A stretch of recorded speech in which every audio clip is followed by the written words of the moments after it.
आज जबकि we have to do active learning with national education policy in picture, हमें flip learning को समझना पड़ेगा, एक्टिव लर्निंग को।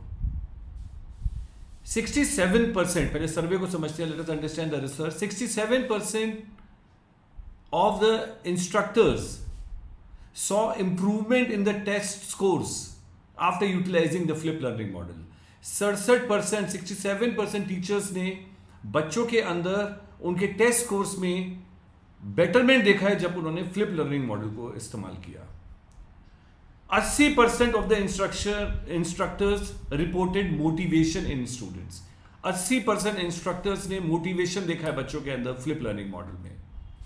99% ऑफ द इंस्ट्रक्टर्स या टीचर्स ने बोला है कि हम दोबारा से फ्लिप लर्निंग मॉडल का इस्तेमाल करेंगे। फ्लिप लर्निंग से 67% तक बच्चों में इंप्रूवमेंट है। फ्लिप लर्निंग है क्या? Flip learning is a methodology that helps teachers to prioritise active learning during the class time by assigning students lecture material and presentation to be viewed at home or outside the class। यानी कि हिंदी में flip learning वो methodology है जो teachers को active learning को prioritise करने का मौका देती है। किस तरह से कि बच्चे पहले प्रेजेंटेशंस या वीडियो को घर पर देखेंगे, आउटसाइड द क्लास देखेंगे, और स्कूल में आने के बाद वो ग्रुप डिस्कशंस करेंगे। One of the most exciting advancements in the modern classroom is flip learning. It hinges on the idea that students learn more effectively by using class time for small group activities and individual attention.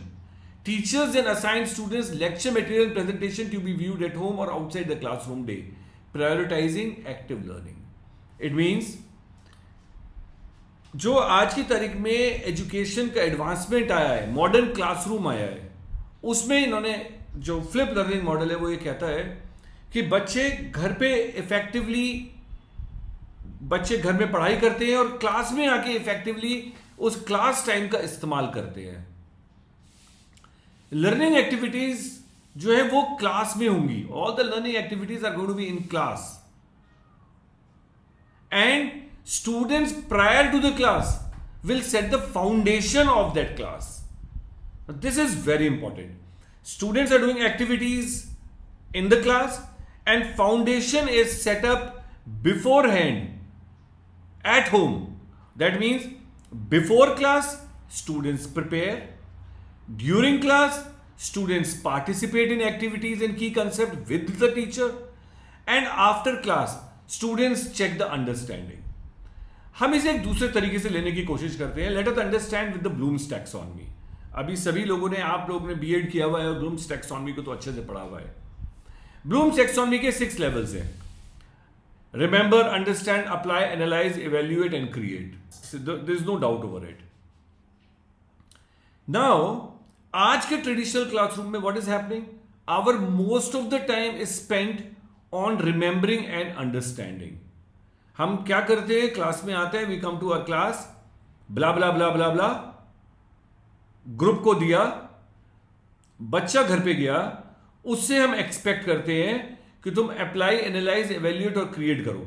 यानी कि easy part हमने class में करा दिया और hard part हमने उसे घर के लिए दे दिया और वो कंफ्यूज है। फ्लिप लर्निंग में क्या होगा? आपने इसे रिवर्स कर दीजिए, ब्लूम्स टैक्सोनॉमी को रिवर्स कर दीजिए। आपने क्या करा?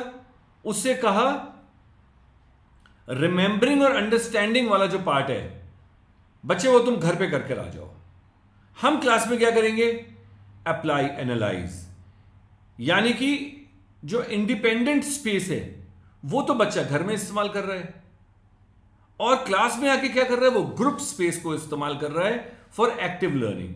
यानी कि इजी पार्ट घर में कर लो, हार्ड पार्ट एक्टिविटीज के साथ ब्लूम्स टैक्सोनॉमी का क्रिएशन, इवैल्यूएशन, एनालाइजिंग पार्ट हम लोग जो करेंगे, we are going to do it in school. That is the crux of flip learning. So traditional model और फ्लिप मॉडल में इतना बड़ा फर्क आ जाएगा कि इजी पार्ट घर पे, हार्ड पार्ट स्कूल में। अभी ट्रेडिशनल में है, इजी पार्ट स्कूल में, हार्ड पार्ट घर में. तो दैट इज वेरी सैड. हम इसे स्ट्रक्चर कैसे करेंगे? How we are going to structure? What we will do is, first of all, student has to watch either video or a presentation or an assignment or a reading, which they will do it at home and bring some understanding to the class. They will bring some understanding to the class. Instructor, what they will do is, they will do activities, they will do projects, they will have group assignments, they will ensure that students are, small groups are formed. They will give presentations. They will do something to create, to evaluate. वो सारी strategies हम लोग class में लगाते हैं. Teacher जो है वो लेक्चर नहीं देगा, ब्ला ब्ला ब्ला ब्ला नहीं करेगा. What teacher is going to do is, teacher is going to come to class, be a part of a group, make students understand, comprehend the learning outcome better हो जाएगा. Student active learning में आ जाएंगे. And this is how we are going to do. For this you can use our YouTube channel for all the videos which are covered over here. From nursery to class 12th आपको सारी videos यहां पे इसी channel के अंदर मिल जाएंगी. I'll put a link of all the videos in the channel. आप उन वीडियोस को बच्चों को कुछ रीडिंग मटेरियल के साथ घर पर दीजिए. Let them study it at home. When they come to class, you have a group discussion. आपकी नॉलेज अनडाउटेडली बच्चे से बहुत ज्यादा है. What students are in that particular class, maybe 8th, 9th or 10th. But what we have studied is graduation, post-graduation, doctorate. Your experience is much wider. So what will happen is, you will share all the possible experiences. You will give all the possible examples in the class. And how will this happen? This can only happen if student has got some prior knowledge at home. They come to class and they discuss. Everything happens with discussion. Students को बाद में आप homework दे सकते हैं. You will give them some additional assignments, some additional homework. And I'm sure ये active learning से हम लोग ज़्यादा better education दे पाएंगे. So let us convert our education now to flip learning. Have a great day. अगर आपने इस channel को सब्सक्राइब नहीं किया तो तुरंत सब्सक्राइब करिए to get regular updates and latest videos. आपको इसके डिस्क्रिप्शन में मैं कुछ PDF फाइल के भी लिंक दूंगा कि आप फ्लिप लर्निंग को और बेटर सीख सकते हैं, कैसे बेटर लेसन प्लान बना सकते हैं. So before class students are assigned some work. During class active learning, group discussion, presentation, experiments, creativity, analysing, applying. After class again, now the concept is clear. We have done the hard part in class. Now give some easy assignments to them for them to do it at home. Thank you. Have a great day.